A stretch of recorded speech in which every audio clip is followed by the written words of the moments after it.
Programa Ponto de Vista com Nelson Freire. Oferecimento: Sistema Fé Comércio RN, trabalhando para o desenvolvimento do RN. Consórcio Eldorado, seu sonho sem juros. Sicredi, gente que coopera, cresce. Incor, experiência que faz história. Realize, otimizando resultados para a sua empresa. Unimed Natal, 40 anos, cuidando de você. Esse é o plano. O Ponto de Vista de hoje recebe o professor e jornalista Marcos Aurélio de Sá. Com sua vasta experiência como editor, a partir da pioneira revista RN Econômico, seguida do jornal Dois Pontos e posteriormente o Jornal de Hoje, ele vai nos falar sobre as visíveis mudanças da imprensa no presente século. E vai nos dar também a sua visão sobre o atual momento político e econômico brasileiro. Mas antes quero mandar um abraço para os amigos e amigas, telespectadores e telespectadoras, doutor Antônio Fernandes, minha amiga Janaína, Edmar, Ana, Márcio Dantas, Paulo Ventura, Nino Júnior, Thelma Lúcia, Solange Luna e toda a turma do Grupo de Apoio à Criança com Câncer. Meu amigo Marcos Aurélio de Sá, uma satisfação imensa conversar com você hoje do nosso ponto de vista. O prazer é meu, Nelson. Uma honra estar aqui aceitando o seu convite para um bate-papo descontraído sobre essa questão tão importante que é a comunicação social, a comunicação de massa, que hoje passa por uma grande revolução no mundo inteiro, né? É verdade, e é exatamente para falar sobre essas coisas que eu tenho certeza que o telespectador está ali antenado para ouvir a palavra do professor, do expert desse assunto, você que já nos brindou ao longo da sua vida com tantos jornais, tantas revistas importantes que marcaram história na imprensa potiguar. Eu queria primeiro perguntar uma coisa a você, Marcos. Você é formado em Direito e Jornalismo. Não, eu sou formado só em Direito. Eu sou de uma época em que você, para ser jornalista, a exemplo de hoje em dia, eu sou de uma época em que bastava você requerer ao Ministério do Trabalho o registro profissional. Você tendo um emprego numa empresa jornalística, você ia no Ministério do Trabalho, requeria e estava habilitado. Eu entrei no jornalismo com 16 anos de idade, mal saído do ginásio, quer dizer, do curso ginasial no Colégio Marista. Quer dizer, então, que o jornalismo, de qualquer forma, antecedeu o advogado, o bacharel? Não, eu sou bacharel em Direito, eu não diria que sou advogado. Tive uma pequena experiência, por sinal muito exitosa, mas muito curta. Eu trabalhei no escritório de Diógenes da Cunha Lima, no meados dos anos 70, antes dele ser reitor da Universidade Federal do Rio Grande do Norte. Foram dois anos e pouco maravilhosos, uma experiência espetacular que Diógenes me proporcionou, mas eu já estava de tal forma envolvido com o jornalismo que não quis mudar o rumo da minha vida. Então, Diógenes foi ser reitor e eu larguei a profissão de advogado. Voltei a ser só jornalista. Nessa época eu já dirigia o RN Econômico, uma revista mensal sobre a economia do Rio Grande do Norte. Você imagine que naquele tempo o Rio Grande do Norte tinha as indústrias que o Rio Grande do Norte possuía, era fábrica de vassouras, fábrica de cuscuz, né? Algumas padarias, e eu inventei de fazer uma revista econômica no Rio Grande do Norte. Qual foi o ano que ela começou a funcionar? 1969. 69? Ela faria 50 anos no próximo ano, se ela ainda continuasse circulando, né? Mas circulou sob a minha direção durante uns 12, 13 anos, e eu terminei saindo da sociedade. Era uma sociedade, eu e Marcelo Fernandes, nós tínhamos uma sociedade meio a meio, mas eu queria partir para um jornal. E Marcelo, meu sócio, não queria. Ele achava que era um risco grande demais, competir com o Diário de Natal, que era o líder maior de circulação, competir com a Tribuna do Norte, dois jornais consolidados, pertencentes a grupos muito poderosos. O Diário de Natal fazendo parte da rede nacional associada de Assis Chateaubriand. A Tribuna do Norte pertencente ao Grupo Alves, sob o comando de Aloysio Alves. E a gente, partindo do nada, querendo botar um jornal em Natal, diário. Aí Marcelo achava que era uma ousadia grande demais e começou a ser contra a ideia. Ele, com a sua experiência, mais velho do que eu, bastante e tal, e eu continuava achando que era uma hora de botar um outro jornal. Por quê? Porque a Tribuna existia só para defender os alves e o Diário de Natal existia para defender quem pagasse mais, né? E eu achava que a cidade precisava de um jornal independente, certo? Bom, aí rompemos a sociedade, Marcelo ficou com a revista, continuou com a revista. Nós tínhamos nessa altura, quando a gente dividiu a sociedade, nós tínhamos a maior gráfica do estado, a RN Econômica, era também uma gráfica. A gente foi comprando máquinas para imprimir a revista. E a gráfica foi crescendo, porque nós fomos pioneiros na impressão offset aqui no Rio Grande do Norte. A gráfica tinha mais de 100 funcionários na época, comecinho dos anos 80. Ela tinha sido fundada em 69, em questão de pouco mais de 10 anos, ela era a maior gráfica do estado. Era referência, inclusive, era referência aqui. Ela realmente era uma gráfica de um padrão, mas eu nunca gostei de gráfica. Tudo bem, tocava, era um bom negócio, dava um lucro, garantia a nossa subsistência dentro do padrão. Nem eu, nem Marcelo, a gente não era funcionário público. Eu ocupei um cargo de confiança no governo Cortez Pereira, como Marcelo também, mas aquilo foi circunstancial, não era emprego público. Nessa altura eu já era professor da universidade, eu ensinava na Faculdade de Jornalismo Eloy de Souza, lá da Fundação Zé Augusto. A Universidade Federal encampou o curso de jornalismo e trouxe o pessoal. Depois esse pessoal foi submetido a concurso, eu passei no concurso, fiquei ensinando também jornalismo na Universidade Federal. Por quantos anos, Marcos? Jornalismo eu comecei a ensinar em 72, 1900, e me aposentei agora, 2014, 2013, por aí, 37 anos 37 ensinando anos jornalismo. Ensinando. 37 anos só na Universidade Federal, mas na Fundação Zé Augusto tinha ensinado mais uns 2 ou 3 anos. Bom, o fato é que dediquei a minha vida toda ao jornalismo, ao curso de jornalismo como professor, e no meio disso tudo eu sempre fui muito cuidadoso em fazer uma reserva para amanhã, tal. O dinheirinho que eu ia ganhando, comprava um terreno, fazia um investimento em alguma coisa, e fui conseguindo sobreviver nessa selva, né? E o jornal, finalmente, eu não consegui, depois de romper a sociedade com Marcelo Fernandes, eu não consegui botar o diário que eu gostaria de fazer, mas consegui botar um semanário chamado Dois Pontos, os dois lados da notícia. E esse semanário começou a circular em 83, circulou até 91 nas minhas mãos, sob o meu comando. E ele conseguia, no domingo, aliás, no sábado de tarde, ele circulava no sábado à tarde, ele conseguia pautar os outros jornais o resto da semana. Era impressionante. Nós aqui inventamos, na época, os jornais de Natal, Diário e a Tribuna, não vendiam assinaturas. E nós botamos a assinatura do Dois Pontos para a venda. E chegamos a ter, naquele tempo, Natal, no começo dos anos 80, era uma cidade de 400 mil habitantes, 500 mil habitantes, não tinha mais do que isso.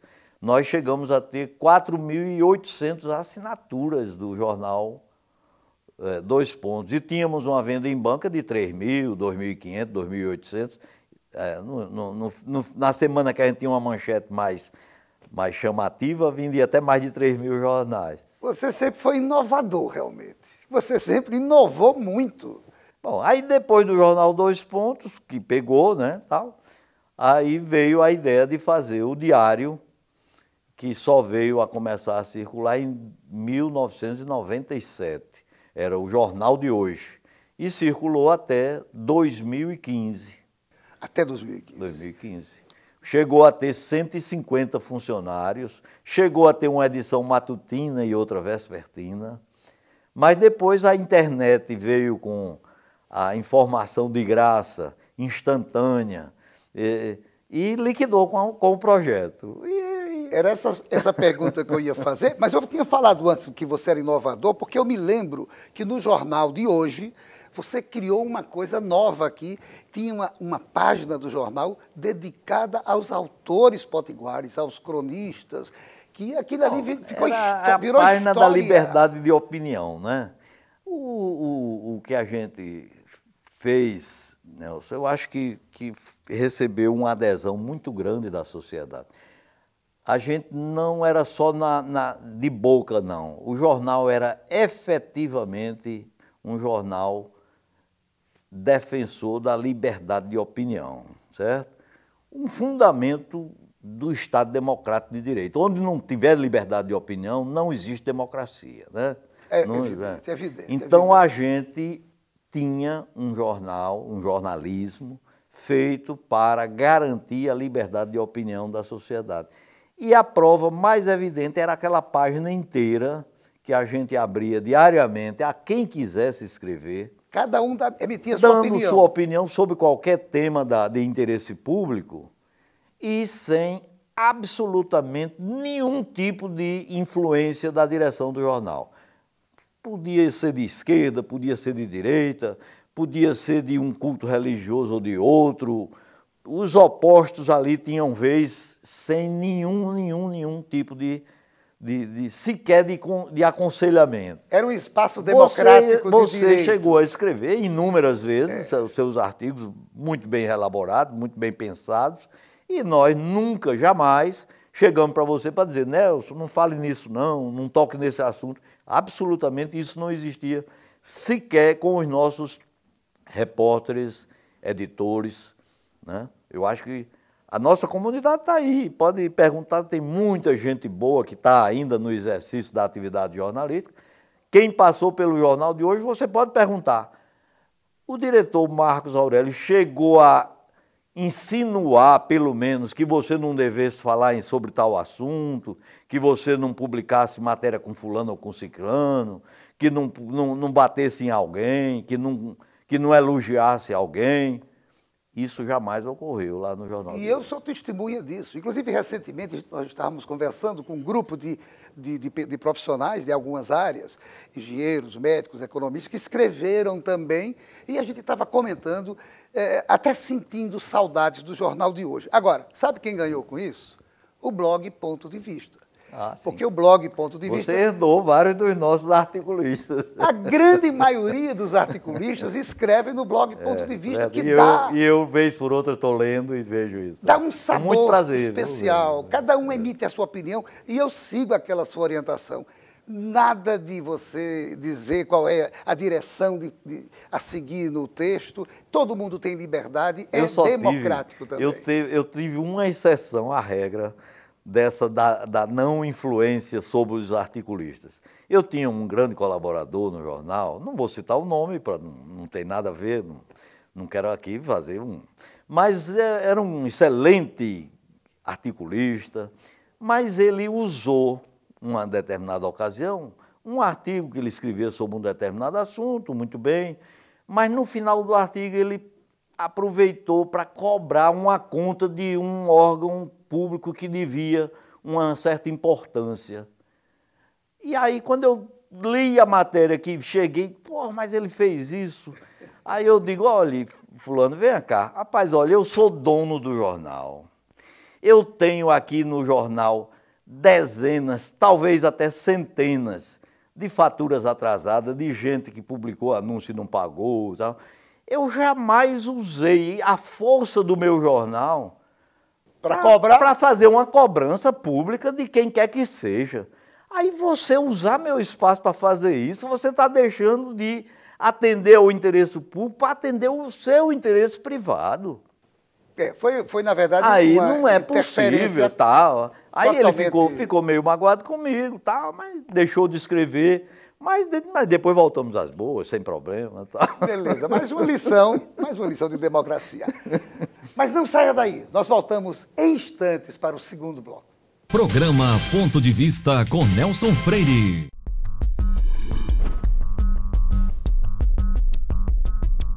Com uma infraestrutura moderna, o Senac oferece mais de 30 opções de cursos no segmento de saúde.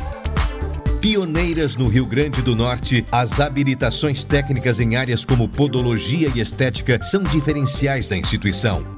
Também se destacam cursos de enfermagem, saúde bucal e o novo técnico em óptica, além de qualificações como massagista, cuidador de idoso, primeiros socorros e agente de combate às endemias. Os laboratórios do Senac contam com equipamentos de última geração e estão estruturados de maneira que o aluno possa vivenciar situações reais no ambiente de trabalho.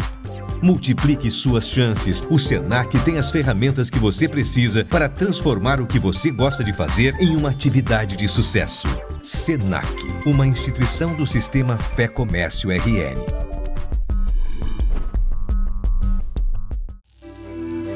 Fazemos juntos. Primeiro por instinto. E depois, quem sabe, por amizade. Por carinho. E também por tradição. Por amor, por você e por cada um de nós. Fazer juntos, porque gente que coopera, cresce.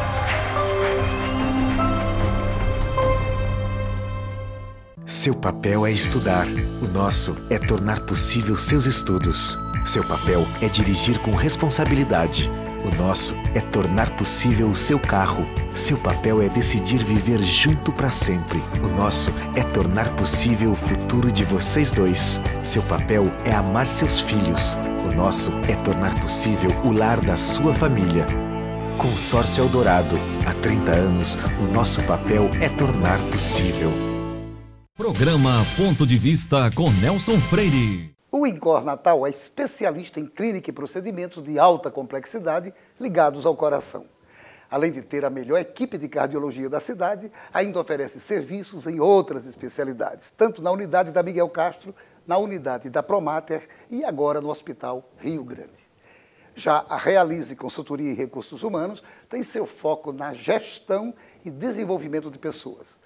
Seu objetivo é otimizar os resultados da sua empresa, aperfeiçoando mão de obra e aumentando a sua lucratividade. E nós voltamos à nossa entrevista com o jornalista Marcos Aurélio de Sá. Marcos, você, na sua imprensa que você fez com tanta competência, o seu foco sempre era política e economia. Inclusive, porque, claro, tanto política como economia vendem jornal. E há um detalhe interessante, pitoresco, que eu vou dizer para o telespectador. Você, em momentos, em governos diferentes, pela sua atividade, ora foi contactado por um governador para ser secretário de turismo, outra para ser secretário de desenvolvimento e ainda um outro governo que lhe chamou para ser secretário de agricultura. Então, política e economia. Me diga uma coisa, o que é que você acha hoje do que está acontecendo na política do Brasil e do Rio Grande do Norte? Olha, eu culparia a classe política, em primeiro lugar, não a única culpada, mas em primeiro lugar, eu culparia a classe política por esse desmantelo em que está mergulhada a economia brasileira, especialmente a economia do Rio Grande do Norte. O Rio Grande do Norte está em petição de miséria, as indústrias estão indo embora do Estado, o governo já não arrecada sequer o suficiente para pagar a folha do funcionalismo, a gente não vê perspectiva de futuro, né? O nosso turismo, que poderia significar uma mola propulsora do desenvolvimento, a violência está afastando os turistas, enfim, a criminalidade. A nossa agricultura não tem nenhum produto básico que dê sustentação, como tinha antigamente o algodão, o sisal, etc. A cana-de-açúcar no Vale do Ceará-Mirim, na região litorânea, do Agreste. Enfim, e hoje nós estamos reduzidos a um comércio incipiente, a uma prestação de serviço que cada vez mais perde espaço para empresas que estão chegando de fora e avançando sobre nosso mercado. O nosso comércio, o comércio atacadista já caiu fora do Rio Grande do Norte, está indo para Paraíba, está indo para Pernambuco, para o Ceará, que oferecem vantagens fiscais. E a gente aqui está ficando...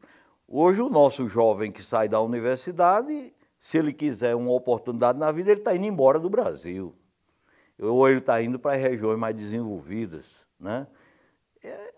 Nossa população envelhecendo, nossas crianças sem escola, a gente vê crianças passando 10 anos estudando e quando termina um curso, ensino básico, fundamental, não sabe escrever um bilhete, muitas vezes não sabe contar, 6 vezes 8, a pessoa, se você quiser botar um jovem em situação de dificuldade, você pega um menino de 17, 18 anos e pergunta, 6 vezes 8, 9 vezes 5, complica a vida das pessoas. Lamentável. E aí a gente não tem mão de obra preparada, também não tem empregos para oferecer a essa turma.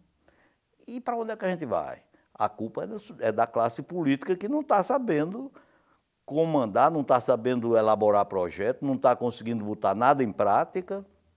Pensando ainda que nós estamos no século XIX. E o Estado está indo por água abaixo. Metade, Nelson, metade das famílias do Rio Grande do Norte, digamos 3 milhões e poucos a população do Estado. Uma família tem 5 pessoas em média. Então, 3 milhões de habitantes dividido por 5, para a gente chegar ao número de famílias, daria em torno de 600 mil famílias. 300 mil estão no Bolsa Família, estão recebendo Bolsa Família. A metade da população do Rio Grande do Norte depende de receber uma esmola do governo para comer. E aí a criminalidade tomando conta, antigamente era só na periferia da capital, das grandes cidades, e hoje é até nos povoadozinhos do interior, em todo canto que você chega tem uma boca de fumo, em todo canto tem uma quadrilha, e as quadrilhas agora já são quadrilhas com Q maiúsculo, é quadrilha para roubar banco, é quadrilha para assaltar carro forte, é quadrilha para cometer crimes de maior gravidade. O ano passado foram 2.400 assassinatos, esse ano serão quantos? Enfim, parece até coisa parece ilusão, não é verdade? E eu culpo a classe política em primeiro lugar, não é que ela seja a única culpada, mas é. Por quê? Porque nossa classe política só está pensando em si mesma. E, quando muito, além de si mesma, pensando na família. Você vê perspectiva de mudança a médio prazo? De uma nova conscientização da classe? Eu já passei dos 70 anos, Nelson. Eu já não sou mais uma pessoa que possa exalar otimismo em excesso, né? Como, por exemplo, nosso governador Robson assumiu o governo exalando otimismo em excesso e está aí, coitado, penando sem poder sequer pagar a folha em dia nas vésperas de uma eleição onde ele é candidato de novo a ser reeleito. Então eu não tenho muito otimismo, não. Eu acho que nós só vamos começar a mudar no Brasil quando nós nos convencermos, a sociedade inteira brasileira se convencer, também não é só a do Rio Grande do Norte, não. Quando a sociedade inteira se convencer que socialismo, comunismo, essas políticas de distribuição de esmola, isso tudo só bota a sociedade para trás. Você já viu falar em alguém que vive de esmola melhorar de vida? Só se for um embusteiro que fica enganando todo mundo para receber esmola e fazendo a sua poupança, tudo bem, mas a população recebendo Bolsa Família, o maior programa social que pode ser colocado em efeito no mundo chama-se geração de emprego. E só quem gera emprego, claro que não é o Estado, porque o Estado gerando emprego, quem vai pagar sou eu e é você, como contribuinte. Quem gera emprego é o capitalismo. Agora, capitalismo praticado com honestidade, com seriedade, como, claro, eu não estou dizendo que aqui, que lá é uma maravilha, que tudo é perfeito e que tudo funciona dentro da lei, não.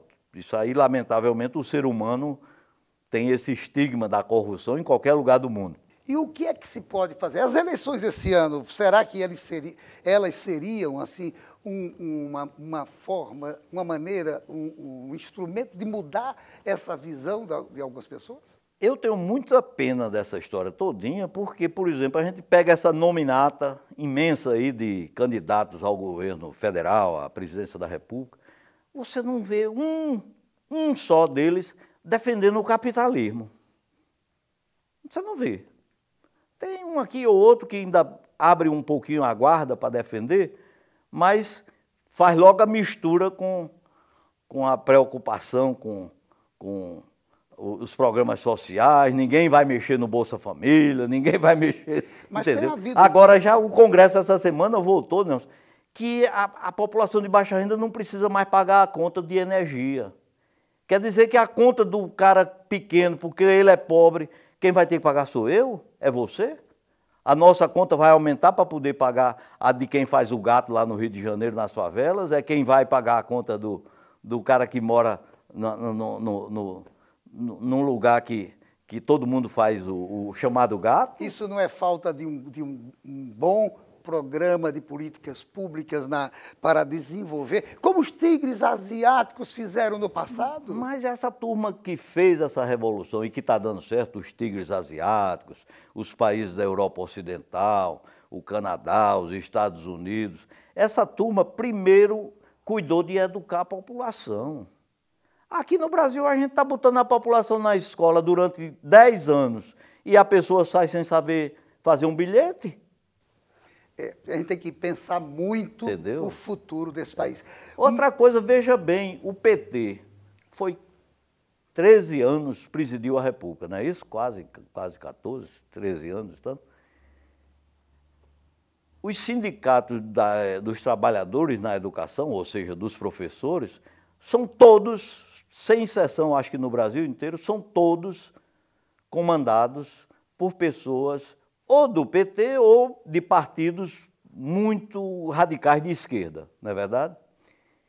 E quem é que comanda as greves das escolas, dos professores das escolas públicas no Brasil? Quem é que faz essas crianças que estudam nas escolas públicas passarem vários meses, todo ano, sem ter aula? É o pessoal de esquerda, que defende tanto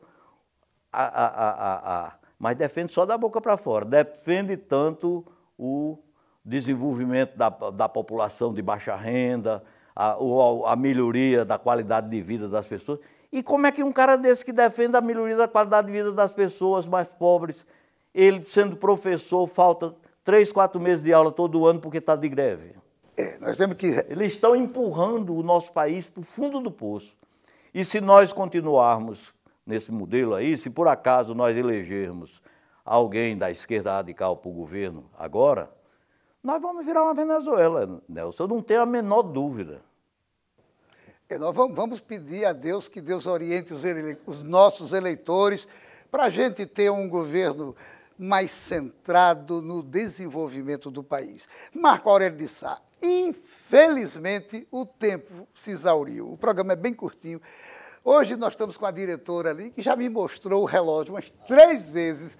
Mas eu acho que o tema que a gente explorou, comunicação de massa, passa por tudo isso que a gente falou, né? Sem dúvida, passa por tudo isso. E nesse segundo bloco, especialmente, que você emitiu todos os seus pontos de vista sobre a economia, sobre a política do país e aqui do Rio Grande do Norte. Eu só tenho que lhe agradecer.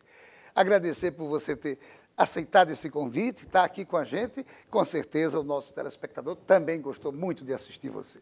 É sempre um prazer esse nosso convívio, estou sempre à sua disposição e espero que tenha contribuído para que as pessoas reflitam um pouco mais sobre essa situação tão desesperadora que nós atravessamos hoje.